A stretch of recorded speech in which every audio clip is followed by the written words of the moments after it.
মে মাসে পরীক্ষা হওয়ার পর জুলাইয়ে পরীক্ষার ফল প্রকাশ হয়েছে। এবার চলছিল এমবিবিএস এবং বিডিএস এ ভর্তির প্রক্রিয়া, চলছিল কাউন্সেলিং। সোমবার স্বাস্থ্য ভবন থেকে একটি নোটিশ জারি করে বন্ধ করে দেওয়া হলো কাউন্সেলিং। ফলে অনিশ্চিত হয়ে পড়ল ৫৫০০ পড়ুয়ার ভবিষ্যৎ। প্রথমত আমরা কলেজে ফার্স্ট ইয়ার এমবিবিএস স্টুডেন্ট হিসেবে আমরা যখন ঢুকছি আমাদের সেশনটাই স্টার্ট হতে লেট হয়ে যাবে। তার জন্য একদম স্টার্টিংয়েই এরকম হচ্ছে। তারপর আমরা ফার্স্ট সেমে পড়ার জন্য বেশি টাইম পাবো না। তাহলে এখন কি চাইছো? যাতে অবিলম্বে আমাদের কাউন্সেলিং প্রসেসটা স্টার্ট হোক। ওরা কেন স্থগিত করেছে সেই ব্যাপারে কারণটাও যদি জানিয়ে দেয়। মঙ্গলবার এআইডিএসওর পক্ষ থেকে প্রতিনিধি দল স্বাস্থ্য ভবনে স্বাস্থ্য শিক্ষা অধিকর্তা ইন্দ্রজিৎ সাহার কাছে ডেপুটেশন জমা দিতে যায়, কিন্তু স্বাস্থ্য শিক্ষা অধিকর্তাকে পাওয়া যায়নি।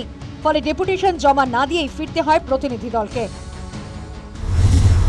যে হাজার হাজার ছাত্রছাত্রী সারা পশ্চিমবঙ্গ জুড়ে তারা অপেক্ষা করছে ক্লাস শুরু করার জন্য, কলেজে আসার জন্য, তারা কিন্তু একটা চরম অনিশ্চয়তার মধ্যে পড়ে গেছে। ফলে কী কারণে এই বন্ধ তার কোনো কারণ লক্ষ্য করা যায়নি। ফলে ছাত্রছাত্রীরা চরম উৎকণ্ঠার মধ্যে আছে। সেই জন্য আমরা আজকে এখানে এসেছি যে অবিলম্বে দ্রুত এই ভর্তি প্রক্রিয়া কিন্তু শুরু করতে হবে। না হলে কিন্তু এই যে একাডেমিক কারিকুলাম ক্যালেন্ডার যেটা সীমিত এনএমসির গাইডলাইন অনুযায়ী, সেখানে কিন্তু তাদের একটা সময় লস হবে, একাধিক সময় লস হবে। এবং যেখানে আমরা দেশের অন্যান্য রাজ্যে ভর্তি প্রক্রিয়া শুরু হয়ে যাচ্ছে, সেখানে পশ্চিমবঙ্গের ছাত্ররা কিন্তু পিছিয়ে পড়বে। স্বাস্থ্যক্ষেত্রে হতশ্রী চেহারাটা সামনে আসে ১ বছর আগে আরজিকর আন্দোলনের সময়। চিকিৎসকরা ১৪ দফা দাবি নিয়ে আন্দোলনে নামেন, অনশনেও বসেন চিকিৎসকরা। ১৪ দফা দাবিতে উঠে আসে স্বাস্থ্যক্ষেত্রে নিয়ে স্পষ্ট ছবি। চিকিৎসকদের দাবির যৌক্তিকতা মেনে নিয়ে নবান্নে চিকিৎসকদের সঙ্গে বৈঠক করেন মুখ্যমন্ত্রী, কিন্তু সেই বৈঠকের প্রতিশ্রুতি রক্ষা হয়নি। এখন এমবিবিএস এ ভর্তির ক্ষেত্রেই তৈরি হয়েছে অনিশ্চয়তা। পড়াশোনা এবং ক্লাসের জন্য অনেক কম সময় পাবেন বহু চিকিৎসক, তার ফলে সম্পূর্ণ প্রস্তুতির সুযোগ পাবেন না তারা।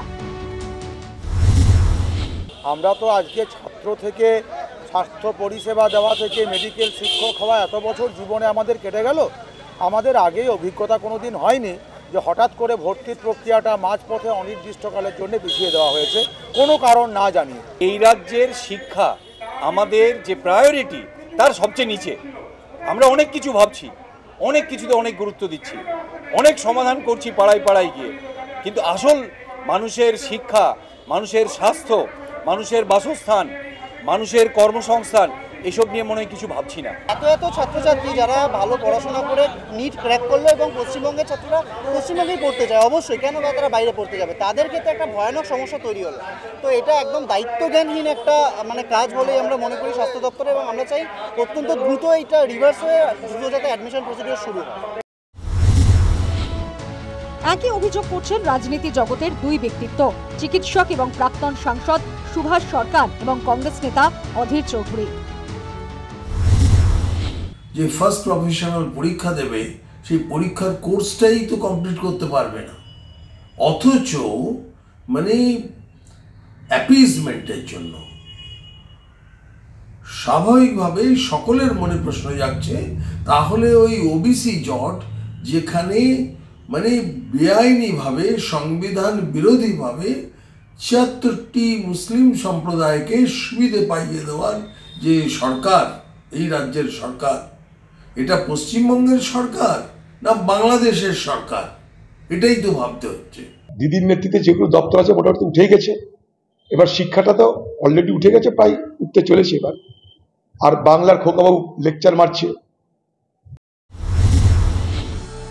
শুধু এমবিবিএস বা বিডিএসই নয়, সামগ্রিকভাবেই শিক্ষাক্ষেত্রে এক অচল অবস্থা তৈরি হয়েছে রাজ্যে। ওবিসি নির্দেশ না মানায় জয়েন্ট এন্ট্রান্সের ফল প্রকাশ স্থগিত হয়ে গেছে। সোমবারই এই বিষয়ে রাজ্যপালের দৃষ্টি আকর্ষণ করেন বিরোধী দলনেতা শুভেন্দু অধিকারী। ওবিসি সার্টিফিকেটের কারণেই উচ্চ মাধ্যমিক উত্তীর্ণ হওয়ার পরেও কলেজে ভর্তি হতে পারছেন না কৃতীরা।